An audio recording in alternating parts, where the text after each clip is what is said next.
Bonjour à tous. Il y a 2 ans, le président Biden a annoncé que les États-Unis soutiennent l'élargissement du Conseil de sécurité afin de fournir une représentation permanente aux pays d'Afrique, ainsi qu'à ceux d'Amérique latine et des Caraïbes. Cela s'ajoute aux pays que nous soutenons depuis longtemps pour des sièges permanents, l'Inde, le Japon et l'Allemagne. En plus de l'adhésion non permanente des pays africains, les États-Unis soutiennent la création de 2 sièges permanents pour l'Afrique au sein du Conseil. C'est ce que nos partenaires africains souhaitent, et nous pensons que c'est ce qui est juste.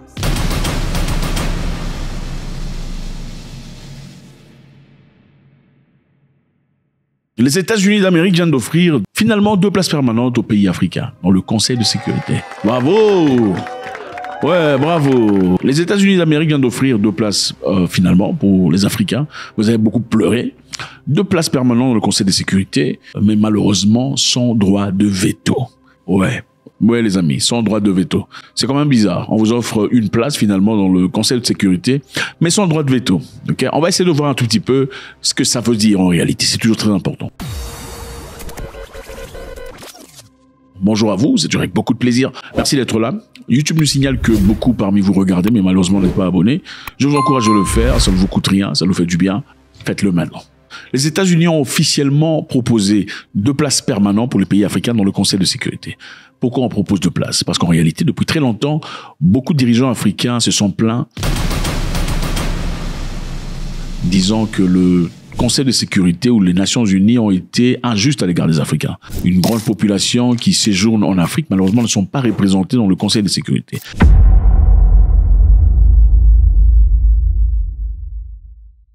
Après la Deuxième Guerre mondiale, le 24 octobre 1945, on a formé les Nations Unies. C'était pour essayer finalement d'éviter des guerres telles que la Deuxième Guerre mondiale qui a réclamé beaucoup de personnes. Il fallait une structure pouvant permettre aux humains de venir ensemble. Et à travers ça, les 3 pays qui étaient considérés comme gagnants de cette guerre étaient l'Angleterre, les États-Unis et la Russie. Ils ont décidé de former le Conseil de sécurité. C'était évident. C'était les 3 pays les plus forts du monde. Mais peu après, ils ont proposé de rajouter la Chine et la France. Et c'est à travers cela que 5 pays se sont érigés comme leaders du monde sans vraiment que vous les ayez élus.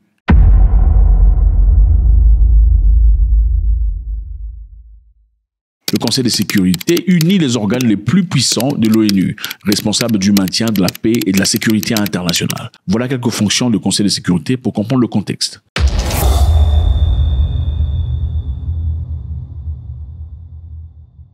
Le Conseil de sécurité est chargé de prévenir et de résoudre des conflits dans le monde entier.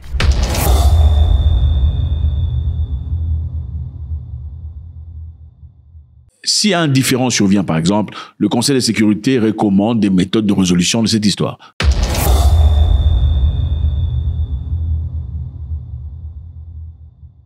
Le Conseil de sécurité peut aussi identifier des difficultés et répondre aux menaces contre la paix internationale, telles que l'acte d'agression. Le Conseil de sécurité peut déterminer un acte d'agression à un lieu et prendre des mesures appropriées.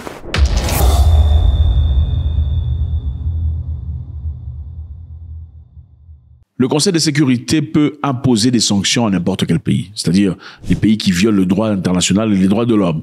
Et ceci constitue une menace de la paix. Ces sanctions peuvent inclure des sanctions économiques, des sanctions commerciales, des sanctions financières, des interdictions de voyager, les embargos sur les armes, par exemple. Le Conseil de sécurité peut interdire la vente d'armes à un pays, comme beaucoup de pays que vous connaissez aujourd'hui ne peuvent pas avoir accès aux armes, tels que l'Iran, la Corée du Nord. Je pense que la RDC aussi à un moment, je ne sais plus si c'est élevé, mais c'est un peu ça.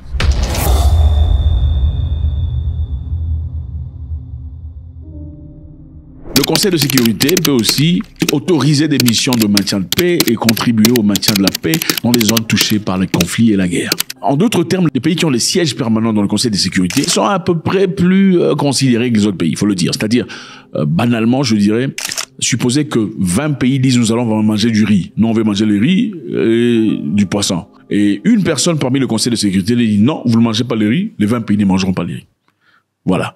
Donc, 20 pays disent non, aujourd'hui, on va aller nager à la plage. Si seulement la Chine dit personne ne va à la plage, personne ne va à la plage. C'est un peu ça le Conseil de sécurité. En d'autres termes, vous qui pensez que vous vivez dans un monde équitable, un monde égal où tout le monde sait, écoutez, calmez-vous et mangez des hamburgers. Si vous pouvez en manger en tout cas. Sinon, mangez des maniocs. Ça aide aussi. Vous n'êtes pas égaux. Ce n'est pas le cas. Vous pouvez le croire comme vous le voulez. Votre livre spirituel peut vous faire croire tel que vous l'entendez, mais en réalité, sur place, mon ami, vous n'êtes pas égaux. On va voir un peu comment certains pays ont utilisé leur droit de veto sur d'autres pays. On va répéter ici. Les Américains viennent d'offrir 2 places aux Africains dans le Conseil de sécurité, finalement, après que Mugabe ait demandé il y a très longtemps, comment ça se fait que vous ne le considérez pas? Ça fait longtemps que nous vivons ici. Les Africains n'ont pas une partie, il n'y a aucun pays africain qui est représenté dans le Conseil de sécurité.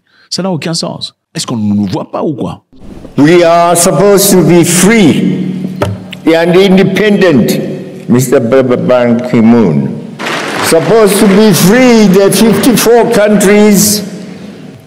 We come to the United Nations, it's ceremonial. Every year, September, we are there. We pay lots of money to go there. And to the General Assembly, we make speeches, we go back home, year in, year out. But the bosses in the Security Council say you shall never have the powers that we have as permanent members. And we have asked and asked and asked. And asked and asked. Reform the Security Council.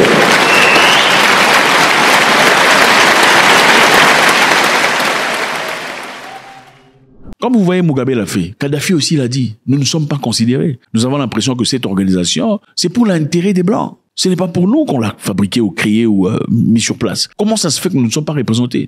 Anyone who says that I'm higher than or above the General Assembly should leave the United Nations and be alone. Democracy is not for the rich or for the rich or for the one who terrorizes us or for the one who is more powerful than us. We should have democracy. No, the higher world or the upper world should be the all nations at equal footing. Now the Security Council is a security feudalism, political feudalism for those who have a permanent seats, protected by them, and they are used against them, against us. It's not should not be called the Security Council. It should be called the Terror Council.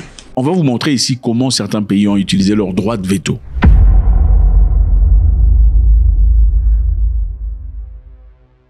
Dans le conflit palestino-israélien, par exemple, les États-Unis ont fréquemment opposé leur veto aux résolutions critiquant les actions d'Israël contre les Palestiniens. Ils sont très potes. À chaque fois qu'on essaie de condamner ce qui se passe là-bas, les Américains font usage de leur droit de veto.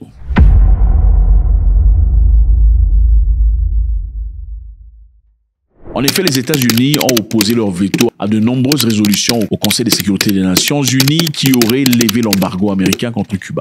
Je vous rappelle ici que l'embargo américain contre Cuba a été imposé en 1962, les amis, ça fait très longtemps. Et le blocus commercial, économique, global qui restreint le commerce des Cubains, les investissements, les voyages entre les pays. Donc les Cubains sont affamés, ils sont en difficulté parce que les Américains ont décidé en 62 de faire usage des sanctions contre ces gens, prétextant que c'était pour combattre les autorités. Le gouvernement cubain était autoritaire et que l'embargo était un outil nécessaire pour promouvoir la démocratie et le droit de l'homme sur l'île. Mais en réalité, cette démocratie, ou prétendue démocratie, vient sous la forme de manque de pain, de manque de blé, de manque d'huile. Comment est-ce que vous combattez un gouvernement autoritaire? En diminuant les possibilités de bonne santé à la population. Pour l'interrogation. Je vous rappelle ici que la majorité des pays dont les Nations Unies ont finalement accepté de lever les sanctions contre Cuba. Mais seuls les États-Unis et leurs alliés dont on ne cite pas, qui ont dit non, il faut garder les sanctions contre Cuba à 75 ans après.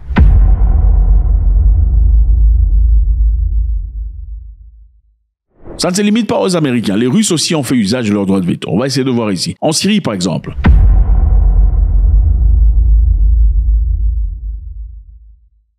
La Russie a opposé son veto à plusieurs reprises aux résolutions condamnant l'utilisation des armes chimiques par le gouvernement syrien. Est-ce que le gouvernement syrien a utilisé des armes chimiques sur sa population? Pour l'interrogation, on ne le sait pas. Les Américains pensent que oui. Les Russes disent non, droit de veto, on ne va pas condamner la Syrie pour ça. Les Américains voulaient proposer de l'aide, c'est-à-dire on va venir NGO, ONG pour aller aider la population sur place. Les Russes ont dit non, on vous connaît, vous, quand vous allez chez les gens, sous prétexte que vous allez aider, c'est généralement pas pour aider. C'est pour aller vous y installer, mettre vos agents de renseignement et tout le bazar. C'est pour créer le dawa. Donc, on vous autorise pas. Ils ont appliqué leur droit de veto.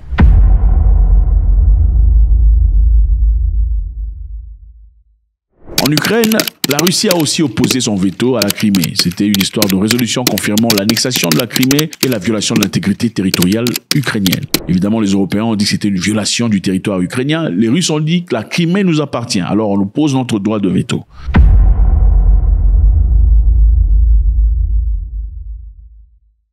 La Russie a opposé son droit de veto sur le programme nucléaire coréen.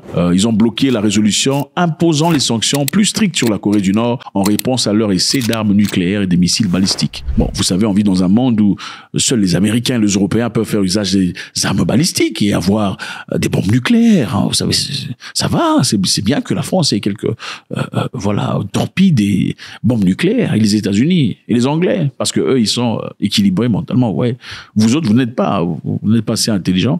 Vous n'avez pas les outillages cérébral ou cervical, les cellules cervicales. Non, je le dis cérébral pour savoir vous maîtriser quand vous avez des bombes nucléaires. C'est très dangereux que vous en possédiez parce que vous risquez de tirer sur tout le monde, hein, même si vous n'avez jamais commencé de guerre nulle part. Enfin, bref. La Russie a imposé son droit de veto contre la résolution contre la Corée du Nord. Ils ont dit la Corée du Nord a aussi le droit d'avoir une bombe nucléaire.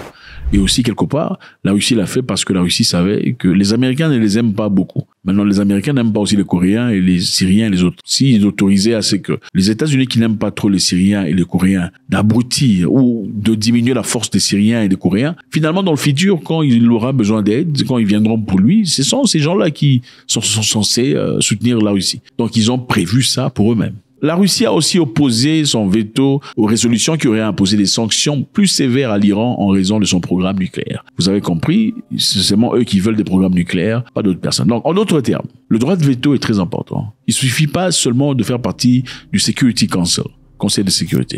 Il faut avoir un droit de veto. Mais madame, la ex-africaine, enfin bref, je suppose qu'elle est ex-africaine, puisqu'elle est américaine. Elle parle des Africains comme s'ils étaient totalement différents d'elle. Enfin bref, elle dit « Aucun membre permanent ne veut renoncer à son droit de veto, y compris nous. Nous pensons que si nous étendons ce pouvoir de veto à tous, cela rendra le Conseil encore plus dysfonctionnel. » Vous avez entendu ça? Nous pensons que si nous rendons le droit de veto disponible à ceux qui viennent, enfin aux Africains à qui on vient de proposer, ça rendra le système dysfonctionnel.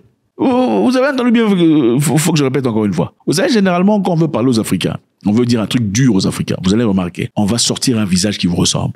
Pour la plupart des cas. Vous vous souvenez à l'époque, quand la guerre en Ukraine commençait et que les Américains venaient en Afrique pour chercher de l'aide, le soutien des Africains, et qu'ils avaient vite remarqué que certains Africains, en effet, soutenaient les Russes. Qu'est-ce qu'ils avaient dit? C'était la même dame. Elle avait dit, celui qui soutiendra la Russie en violation des droits ou en violation des sanctions américaines sera aussi sanctionné. If a country decides to engage with Russia where there are sanctions, then they are breaking those sanctions. They're breaking our sanctions, and in some cases they're breaking UN sanctions with other countries, and we caution countries not to break those sanctions because then if they do, they stand the chance of having actions taken against them for breaking. Bon, imaginez qu'on vous fasse sortir le visage d'un blanc qui dit ça. Ça donne quoi? Ça donne colonisation, esclavage. Et pour éviter ça, atténuer ça, il faut que vous sorte quelqu'un qui vous ressemble. Non! Voilà pourquoi vous l'avez même dans les ambassades. Ce sont vos frères et vos sœurs qui sont les plus difficiles quand il s'agit des visas. C'est rarement un blanc. On va vous chercher quelqu'un qui vous ressemble. Non, madame, vos papiers ne sont pas bien. Et puis, l'idiot aussi ne comprend pas. C'est comme ça. On a compris comment vous fonctionnez. Il faut qu'on vous sorte quelqu'un qui vous ressemble pour bien vous assujettir. On va vous donner une place permanente à la Security Council, mais pas de droit de veto. C'est un peu comme si on te donne une voiture sans les clés. Mais voilà, partez maintenant Kuala Lumpur avec la voiture sans clés. C'est un peu ça. Le président sud-africain a réagi par rapport à ça. Ils s'en foutent, vous savez, ils sont libres. Hein. L'Afrique du Sud exige des sièges permanents au Conseil de sécurité à l'ONU et a un droit de veto avec. Il ne faut pas jouer avec les gens. Il continue disant « Ne pas avoir un continent de 1,3 milliard d'habitants représentés au Conseil de sécurité diminue le rôle des Nations Unies », déclare le président sud-africain Cyril Ramaphosa. Donc il ne faut pas jouer avec les gens. Okay? Il ne faut pas nous donner une place pour rien.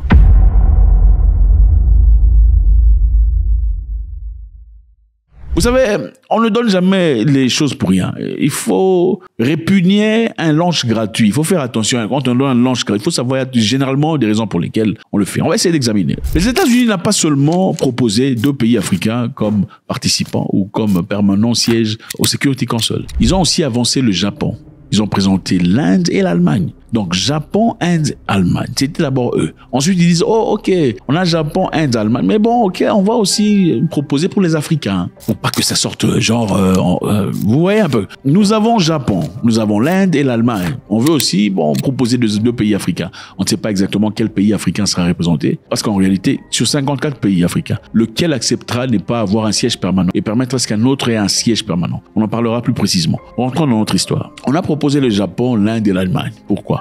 Parce que le Japon est allié aux États-Unis. Donc, rajouter le Japon ne serait que bénéfique pour les États-Unis en ce qui concerne le droit de veto. On a ajouté l'Inde. L'Inde a une très bonne correspondance avec l'Américain. On a ajouté l'Allemagne. On ne parle pas. Les États-Unis ont une base militaire en Allemagne. L'objectif ici est géopolitique. Ce n'est pas parce qu'on aime les Africains qu'on fait ça. Bon, il faut rajouter les Africains parce qu'en réalité, la Chine a eu une rencontre avec les Africains il y a quelques jours, en effet, où ils ont proposé beaucoup de milliards de dollars en investissement en Afrique. Encore une fois, il faudrait contrer cette histoire. Les Américains ont proposé aussi un contre-investissement dans le transport, la logistique, les minéraux critiques, les investissements.